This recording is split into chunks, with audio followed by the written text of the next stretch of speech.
Let's Talk About Animals is sponsored by Pet Fest and the Pet Philanthropy Circle. Meow. Let's Talk About Animals, hosted by Jewel.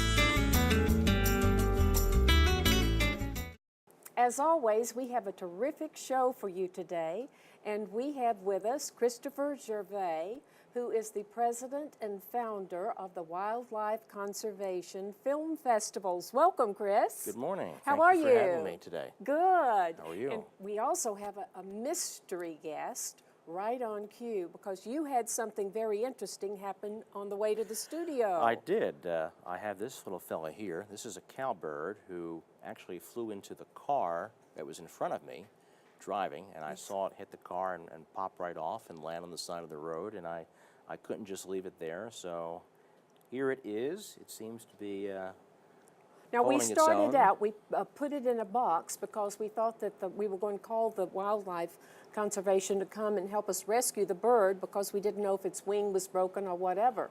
And then Mystery, which I've decided to name the bird because we don't have a knowledge of whether it's a male or female, hopped out of the box right on Christopher's wrist and has been sitting there snugly ever since.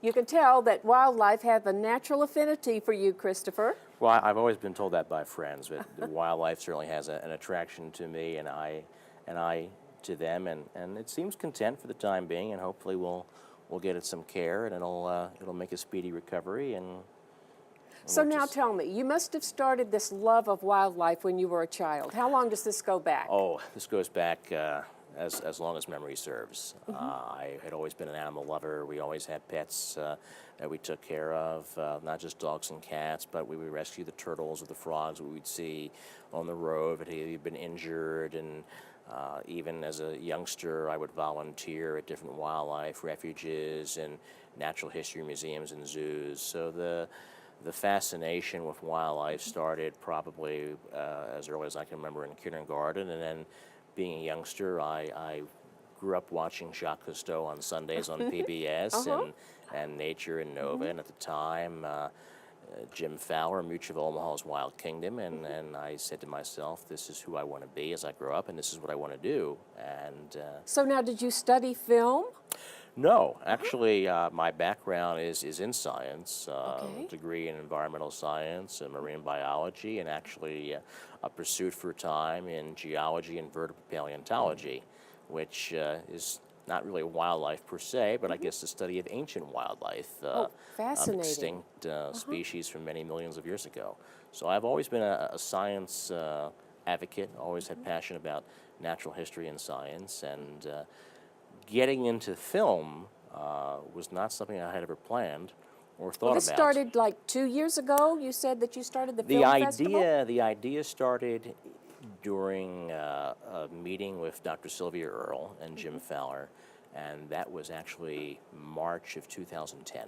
Okay. So it's been just a little over a year, and I had been to a film festival out west that did feature wildlife, and I said to myself, yeah, it's a shame there's really nothing like this on the eastern seaboard, or on the west coast for that matter. And I've always been a maverick, always been someone who says, you have to at least try something once and see if it works. And I did that. Well, it's mushroomed, hasn't it? I know you did It Sag has. Harbor last year. Yes. And those of you that are lucky enough to be in the Hamptons this season are going to be able to come to the second film festival, which is fascinating, and we want you to tell us about that as well.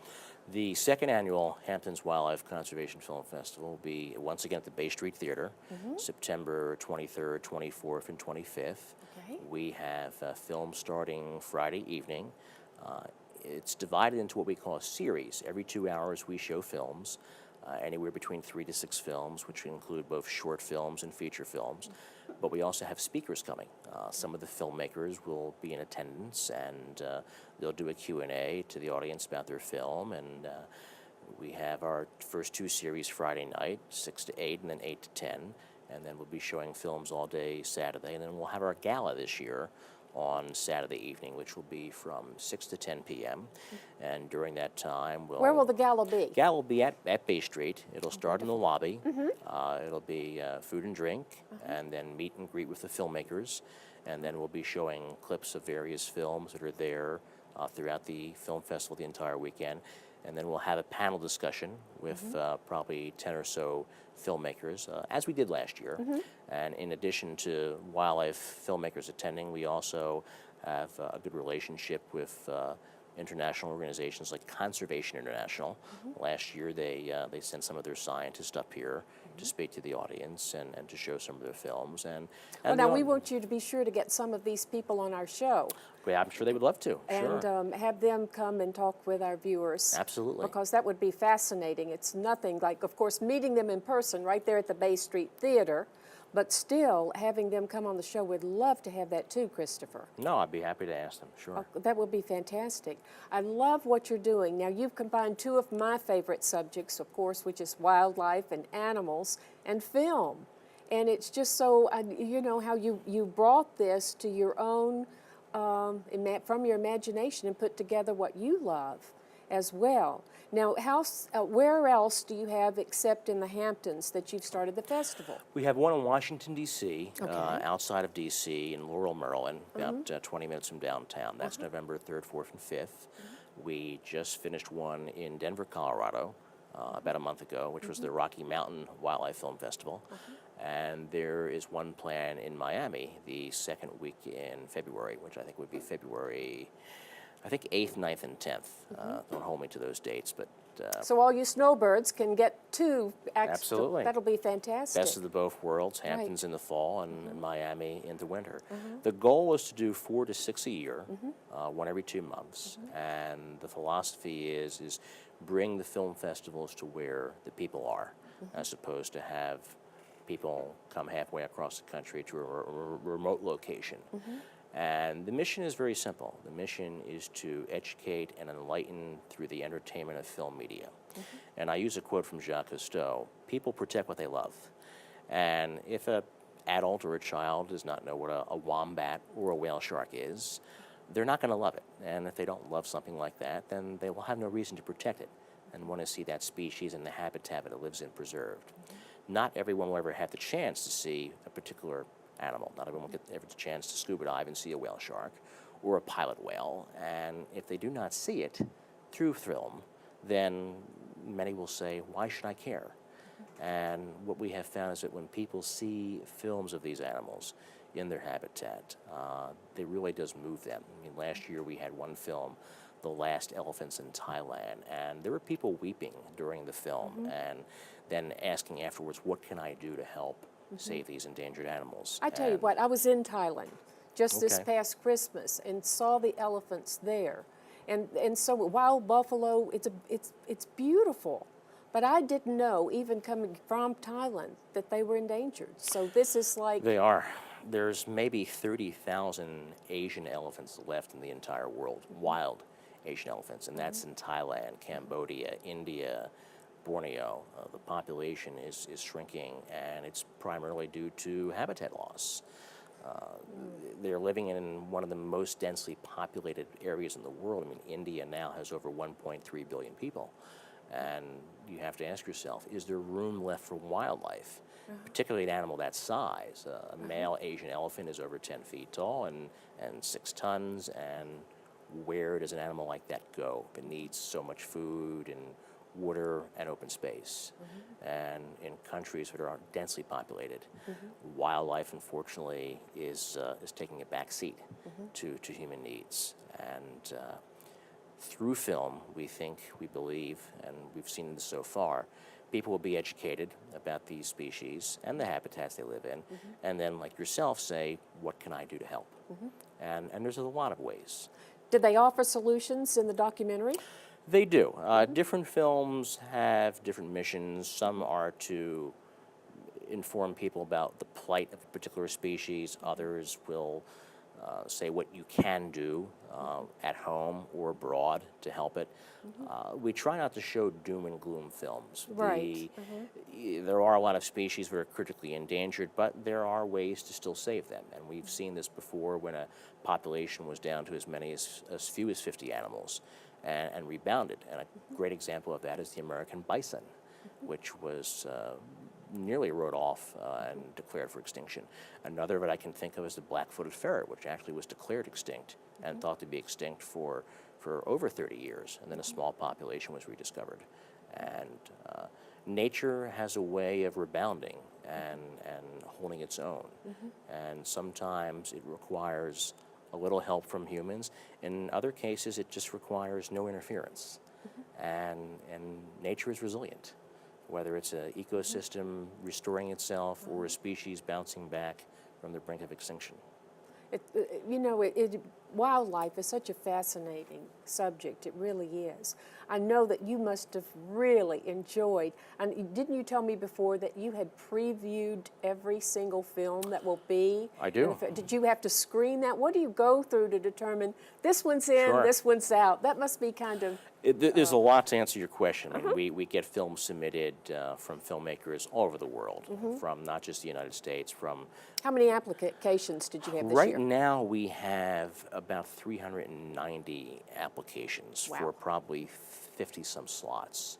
And we still You're have able more to show coming. 50 different films during the 3 We days? are. The films are not all feature length. Some are Okay. short films, which can be anywhere between a minute to under 29 minutes, which would be considered a short film, and then over 30 minutes is a feature. During that 2-hour block, as I mentioned, we usually show one feature film, 60 minutes, and then can show anywhere from 3 to as many as a half dozen short films. And even the short films have an important message. Some of the short films we showed last year, we had one short film by Kevin Bass, out of New South Wales in Australia. He had a film about wombats, about wombats that he had raised whose mothers had been killed by cars on the roads. He would bring the mother home, get the baby, and hand rear the baby wombat, and eventually return it to the wild. And I think it was only a 7-minute film, but it had a very important message. And most people are like, a wombat? What is a wombat? And What is a wombat? a wombat is a cute, cuddly marsupial. Sort of looks like a groundhog, but it's a lot bigger. Okay. And it's indigenous only to Australia. It is endangered because of habitat loss and, again, increasing human population. And I don't have a film of that to show you today, but we do have a film clip that we'd like to show you. Okay. Of another species from Australia. Okay. And this is the cassowary. And the cassowary is the largest bird found in Australia. It is a flightless bird. Again, it's a very endangered species. There are less than 1,500 left on the continent of Australia, and it's only found in the northern pocket of Queensland. And if we can, we would love to show you a short clip of that film now. The tropical rainforests on the northeastern coast of Australia are one of the oldest forests on Earth. They're so unique, they've been declared a World Heritage Area. And in these ancient forests, there still roams a prehistoric and mysterious creature. A giant flightless bird. The cassowary is as tall as a man, with dagger-like claws and a lethal kick. But as few as 1,500 now remain in these forests. Charismatic and bizarre, it's known for its brilliant neck display and remarkable appetite for large fruit. Youngsters still play in the paperbark swamp, but urgent intervention is needed to secure their future. Watch the angle of the bird. Cyclones are a natural part of the tropics, but are now rolling in with increasing severity. And human pressures are mounting. Australia's endangered southern cassowary is in trouble.